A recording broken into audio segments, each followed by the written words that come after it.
Hey, if you've ever wondered how to go ahead and increase sales, increase your conversion rate, and at the end of the day, make more money without lowering your prices as a business, stick around and watch today's video through until the very end, as I'm about to share with you the number one thing to do in order to increase conversion rates without lowering prices. If this is your first video, my name is Misha Wilson, and over the course of the last few years, I've now done over $40 million in total sales online. So please understand that everything I'll teach you here in today's video is coming at you based on actual applied experience, based on just theoretical kind of knowledge. As always, if you get value, please let me know in the comment section below what your biggest takeaway is. And don't forget to hit that thumbs up button below this video.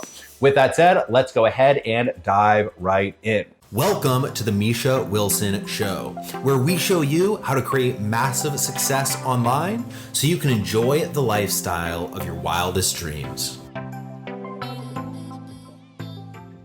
All right, so what we're going to be talking about here today is essentially how to increase your sales and increase your conversion rate so you can make more money without lowering prices. All right, so one of the biggest mistakes that I see, existing business owners and then also definitely new business owners make when they try to increase their conversion rates is the first thing they do is they look at the price and they look at how they can lower the price in order to go ahead and increase sales, right? Now, I get it, right? Again, people tend to compete on price.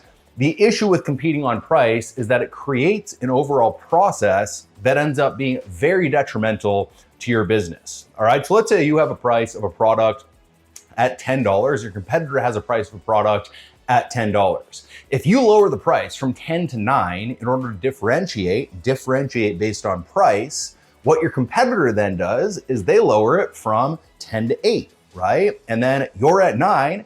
You then have to lower it from 9 to 7, and the process continues, right? You go from 10 to 9, to 9 to 7, to 7 to 5, to 5 to 3, and ultimately you end up kind of being a glorified dollar store selling a bunch of products with absolutely no margin. Every single time you lower your price, if mathematics holds true for your business, which I'm guessing it does, every single time you lower your price, you also lower your actual profit margin, and with it, your cash flow. And at the end of the day, that's what ends up getting businesses in a very sticky situation. All right. And the truth is that while I understand why people do it, they're looking to differentiate based on, price. They're looking to differentiate.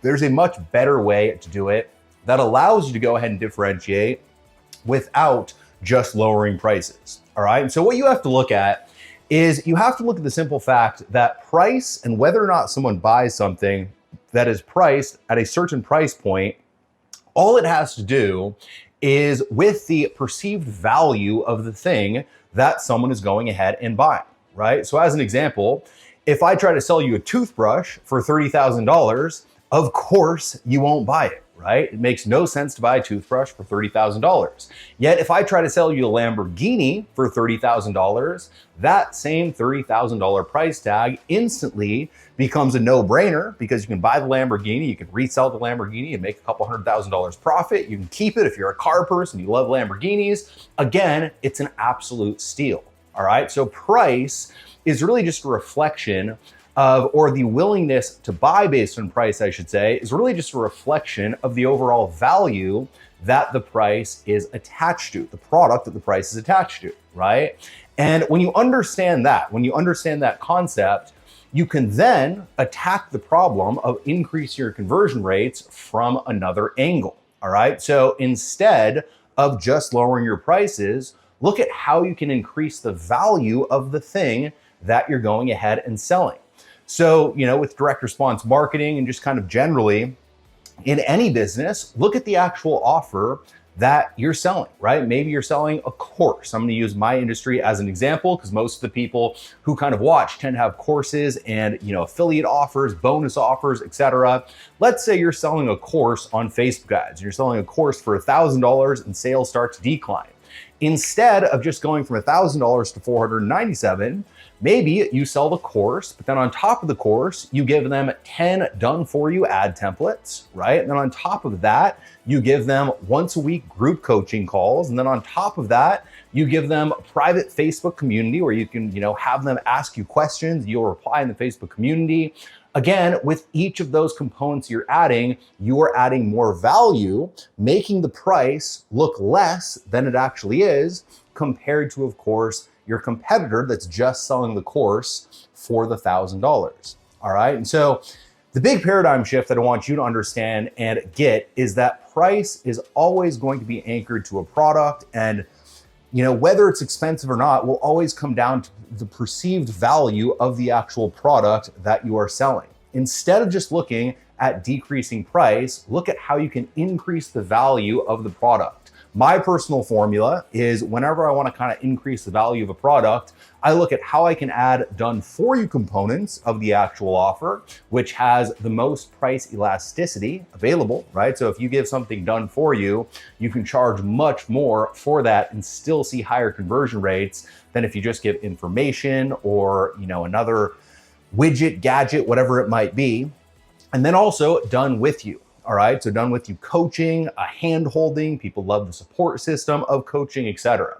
So whenever I'm looking at an offer and we're seeing lower conversion rates, the first thing I do is I look at how can we increase the value, and how can we increase the value by adding done with you and done for you, and ideally a combination of both, because then what we do is we take our offer, our product, and we turn it into the Lamborghini instead of the toothbrush. All right. And no, it's not a great metaphor right off the top of my head, but I do think it drives the point home that what you pay for is all determined based on what you're actually getting for what you pay for. And if you get in the habit of, instead of lowering prices, instead increasing value, what then happens is you make more money because you've, increased your price. Oftentimes you can actually increase your price and still see high conversion rates. The customer gets more value because you've added more to the actual offer. You've added more to the product. So when the customer purchases, even if the customer, let's say, spends $3,000 instead of $1,000, they're actually usually more happy. And then the essential precedent that you set for competitors is the way that they have to compete with you is they have to provide more value too. All right, so you're providing more value, they're providing more value, and as a result, the marketplace gets an overall lift instead of essentially a race to the bottom based on price. So not only are you helping you, you're also helping your customer, you're helping your competitors, because your competitors will actually, increase the value of the product.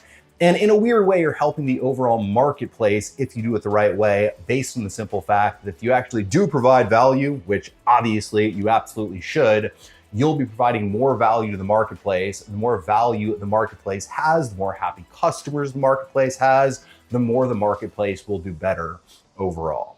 So with that said, remember, don't just compete on price, compete on value, look at what you can add instead of reducing prices, and essentially never get caught in the vicious race to the bottom based on solely differentiating based on price. With that said, if you got value out of this video, please let me know in the comments section below what your biggest takeaway was. Don't forget to hit that thumbs up button below, that subscribe button so you get notified when I do more videos just like this, and I will see you in the next video.